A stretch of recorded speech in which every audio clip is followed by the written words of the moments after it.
श्री सनत कुमार जी बोले, वैशाख मास की शुक्ला तृतीया, कार्तिक शुक्ला नवमी, भाद्रपद पर कृष्णा त्रयोदशी तथा माघ मास की अमावस्या, इन 4 तिथियों को पुराणों में युगाधा कहा गया है। ये चारों तिथियां अत्यंत पुण्यदायिनी हैं।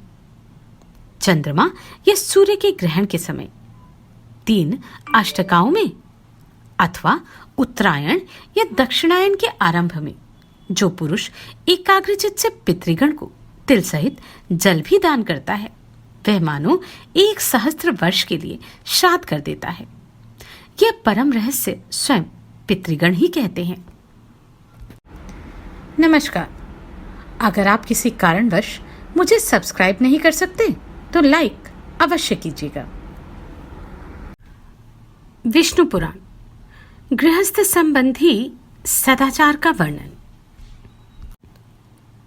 औरव बोले, गृहस्थ पुरुष को नित्य प्रति देवता, गौ, ब्राह्मण, सिद्धगण, वयोवृद्ध तथा आचार्य की पूजा करनी चाहिए और दोनों समय संध्या वंदन तथा अग्निहोत्रादि कर्म करने चाहिए।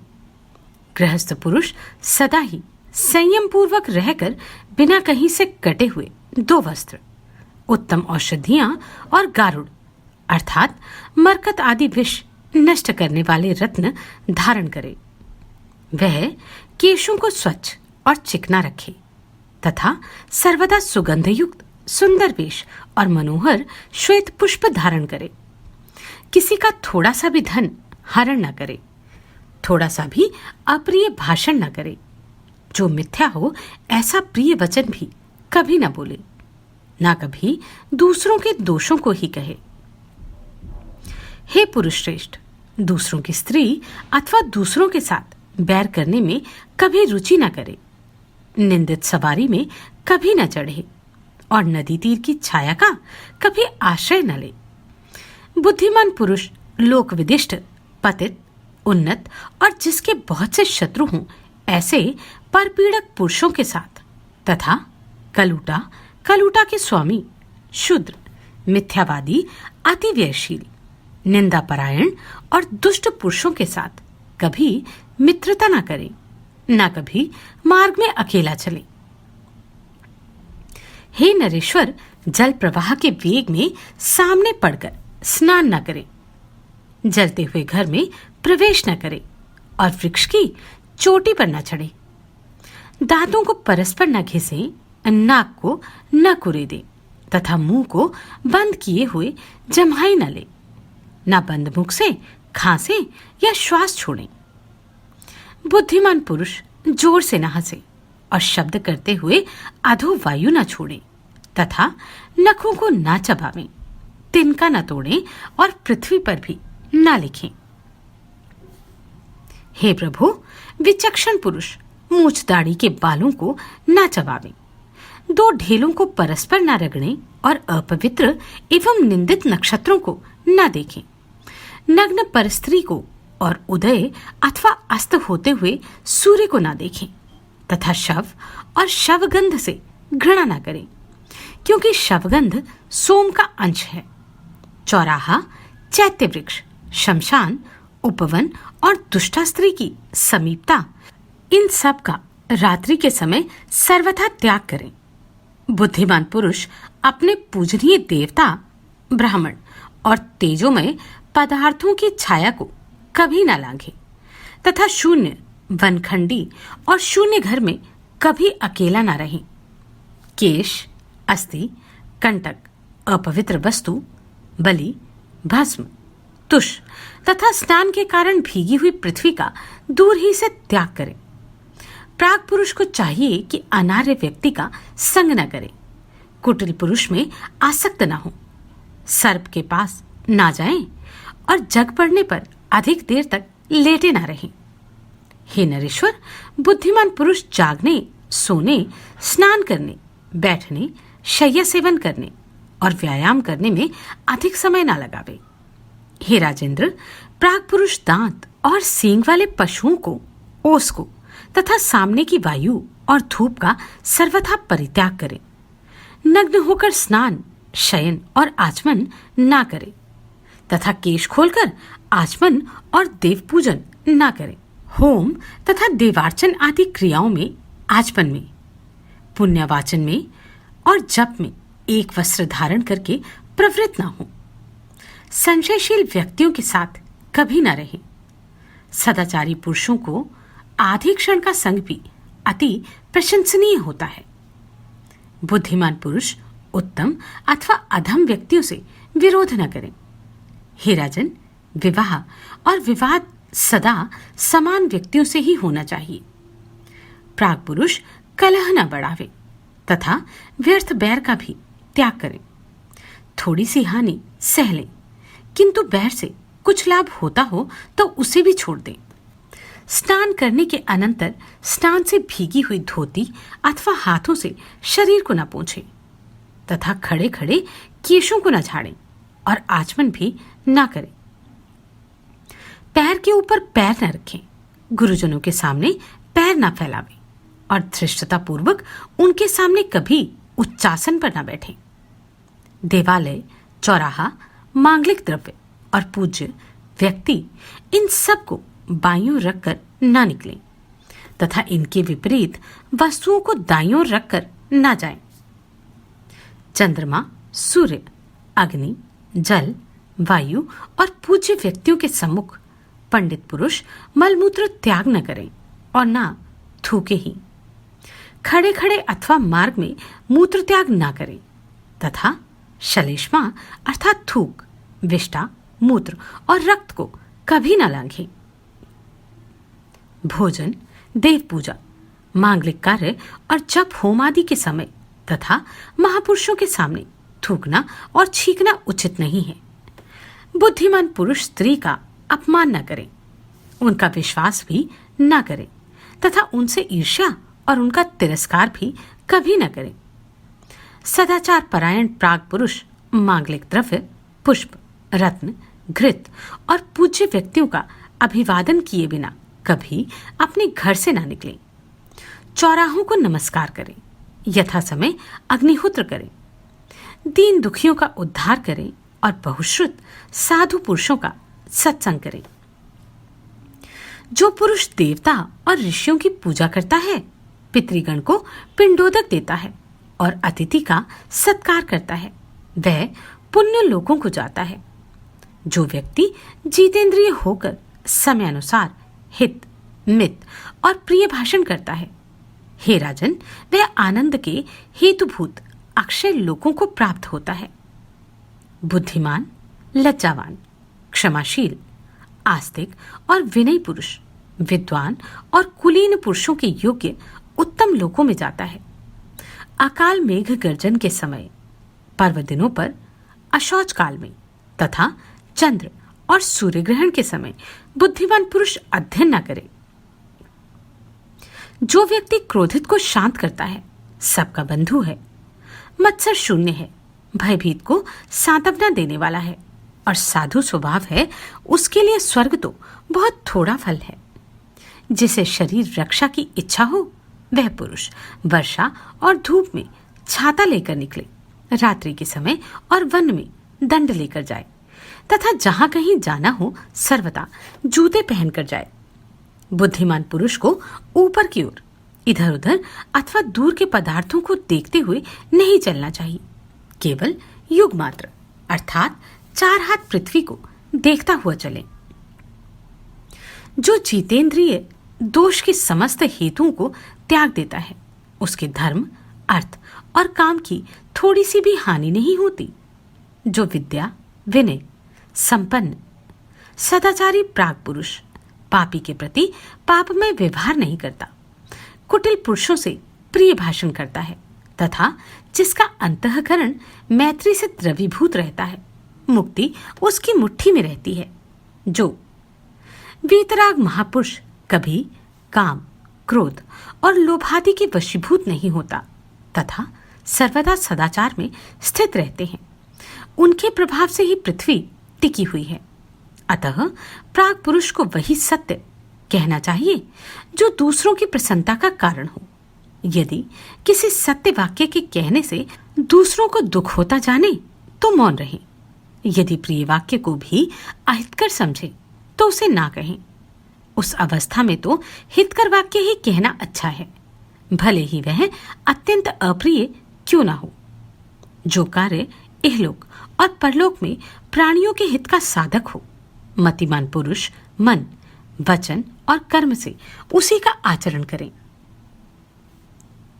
औरव बोले, पुत्र के उत्पन्न होने पर पिता को सचैल अर्थात वस्त्रों सहित स्नान करना चाहिए। उसके पश्चात जातकर्म संस्कार और आभ्युदयिक श्राद्ध करने चाहिए। फिर तन्मय भाव से अनन्यचित होकर देवता और पितृगण के लिए क्रमशः दाईं और बाईं ओर बिठाकर 2-2 ब्राह्मणों का पूजन करें और उन्हें भोजन करावें। हे राजन, पूर्व अथवा उत्तर की ओर मुख करके दधी, अक्षत और बद्री फल से बने हुए पिंडों को देव तीर्थ तथा प्रजापति तीर्थ से दान करें। हे पृथ्वीनाथ, इस आभ्युदायिक श्राद्ध से नांदीमुख नामक पितृगण प्रसन्न होते हैं। अतः सब प्रकार की अभिवृद्धि के समय पुरुषों को इसका अनुष्ठान करना चाहिए। कन्या और पुत्र के विवाह में, गृह प्रवेश में, बालकों के नामकरण तथा चूड़ाकर्म आदि संस्कारों में, सीमंतोन्नयन संस्कार में और पुत्र आदि के मुख देखने के समय गृहस्थ पुरुष एकाग्रचित से नांदीमुख नामक पितृगण का पूजन करें। हे पृथ्वीपाल, आभ्युदायिक श्राद्ध में पितृ पूजा का यह सनातन कर्म तुमको सुनाया। अब प्रेत क्रिया की विधि सुनो। बंधु बांधवों को चाहिए कि भली प्रकार स्नान कराने के अनंतर पुष्पमालाओं से विभूषित शव का गांव के बाहर दाह करें और फिर जलाशय में वस्त्र सहित स्नान कर दक्षिण मुख होकर यत्र तत्र स्थिता यतद्मुकाय आदि वाक्य का उच्चारण करते हुए जलांजलि दे। तदनंतर गोधूली के समय तारामंडल के दिखने पर ग्राम में प्रवेश करें और कटकर्म अर्थात अशौच कृत्य संपन्न करके पृथ्वी पर तृणादि की शैया पर शयन करें। हे पृथ्वीपते, मृत पुरुष के लिए नित्य प्रति पृथ्वी पर पिंडदान करना चाहिए। हे पुरुष श्रेष्ठ, केवल दिन के समय मांसहीन भात खाना चाहिए। अशौच काल में यदि ब्राह्मण की इच्छा हो तो उन्हें भोजन कराना चाहिए, क्योंकि उस समय ब्राह्मण और बंधु वर्ग के भोजन करने से मृत जीव की तृप्ति होती है। अशौच के पहले, तीसरे, 7वें अथवा 9वें दिन वस्त्र त्याग कर और बहिर्देश में स्नान करके तिलोदक दे। हे नृप, अशौच के चौथे दिन अस्थि चयन करना चाहिए। उसके अनंतर अपने सपिंड बंधुजनों का अंग स्पर्श किया जा सकता है। हे राजन, उस समय से समानोदक पुरुष चंदन और पुष्प धारण आदि क्रियाओं के सिवाय और सब कर्म कर सकते हैं। भस्म और अस्थि चयन के अनंतर सपिंड पुरुषों द्वारा शैया और आसन का उपयोग तो किया जा सकता है, किंतु स्त्री संसर्ग नहीं किया जा सकता। बालक, देशांतर स्थित व्यक्ति, पतित और तपस्वी के मरने पर तथा जल, अग्नि और उद्बंधन अर्थात फांसी लगाने आदि द्वारा आत्मघात करने पर शीघ्र ही अशौच की निवृत्ति हो जाती है। मृतक के कुटुंब का अन्न 10 दिन तक ना खाना चाहिए और अशौच काल में दान, परिग्रह, होम और स्वाध्याय आदि कर्म भी न करने चाहिए। यह 10 दिन का अशौच ब्राह्मण का है। क्षत्रिय का अशौच 12 दिन, वैश्य का 15 दिन तथा शूद्र की अशौच शुद्धि 1 मास में होती है। अशौच के अंत में इच्छानुसार अयुग्म अर्थात 3, 5, 7, 9 आदि ब्राह्मणों को भोजन कराएं तथा उनकी उच्छिष्ट अर्थात जूठन के निकट प्रेत की तृप्ति के लिए कुशा पर पिंडदान करें। अशौच शुद्धि हो जाने पर ब्रह्मभोज के अनंतर ब्राह्मण आदि चारों वर्णों को क्रमशः जल, शस्त्र, प्रतोद और लाठी का स्पर्श करना चाहिए। तदनंतर ब्राह्मण आदि वर्णों के जो जो जातीय धर्म बतलाए गए हैं उनका आचरण करें और स्वधर्मानुसार उपार्जित जीविका से निर्वाह करें। फिर प्रतिमास मृत्यु तिथि पर एकोदिष्ट श्राद्ध करें, जो आवाहन आदि क्रिया और विश्व देव संबंधी ब्राह्मण के आमंत्रण आदि से रहित होने चाहिए। उस समय एक अर्घ्य और एक पवित्रक देना चाहिए तथा बहुत से ब्राह्मणों के भोजन करने पर भी मृतक के लिए एक ही पिंडदान करना चाहिए। तदनंतर यजमान के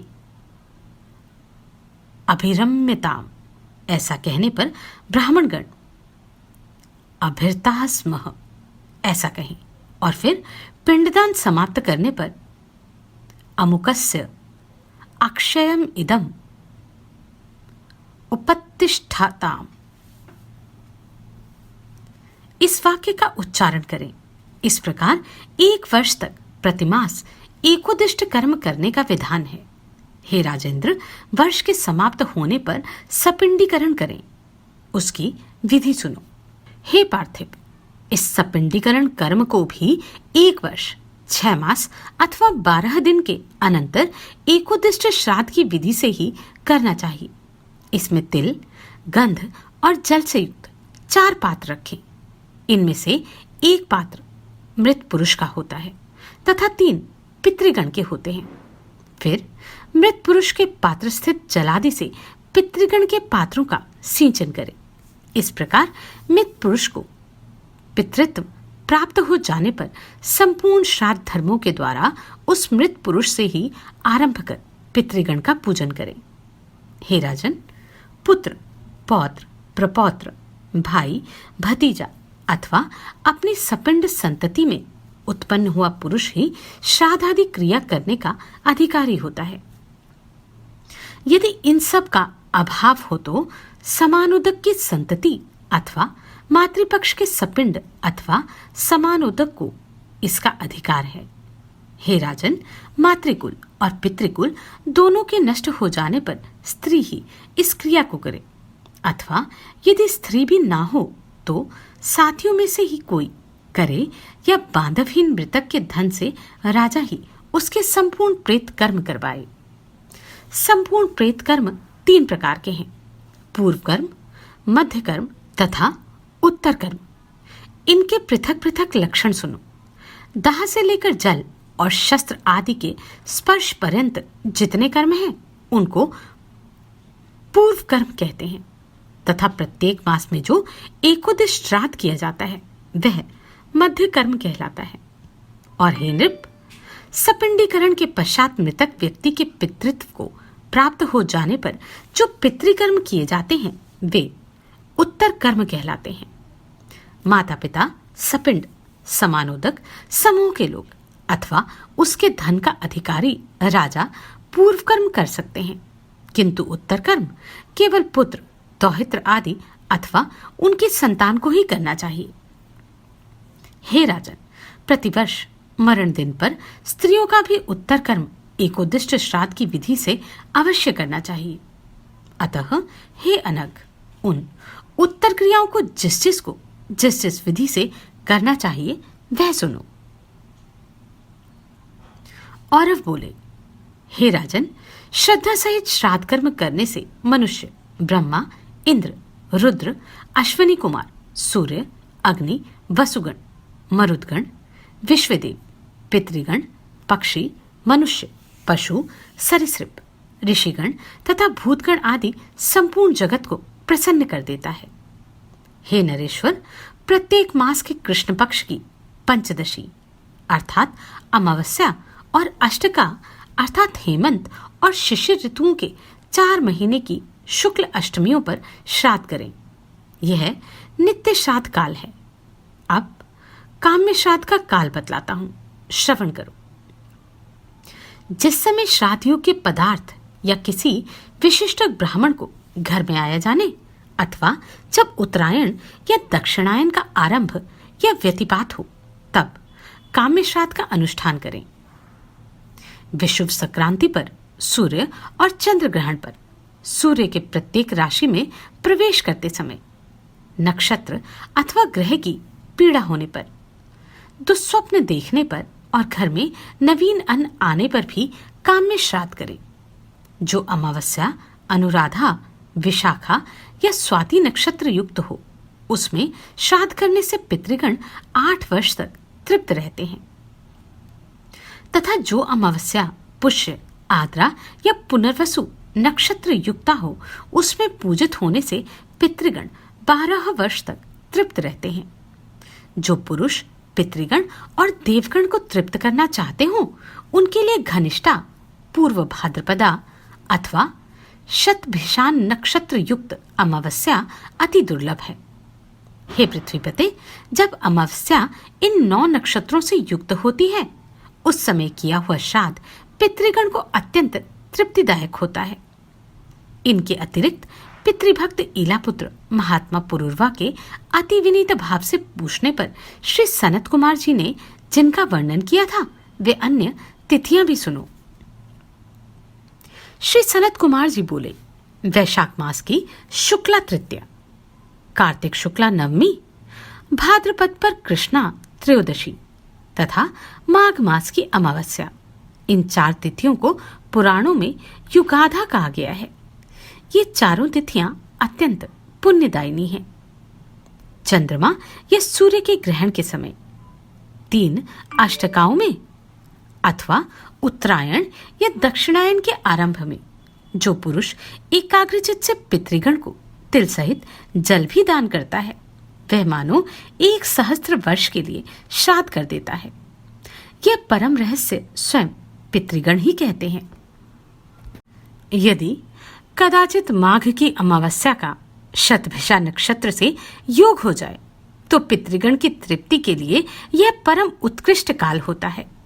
हे राजन, अल्प पुण्यवान पुरुषों को ऐसा समय नहीं मिलता, और यदि उस समय माघ की अमावस्या में घनिष्ठा नक्षत्र का योग हो, तब तो अपने ही कुल में उत्पन्न हुए पुरुष द्वारा दिए हुए अन्नोदक से पितृगण की 10 सहस्त्र वर्ष तक तृप्ति रहती है।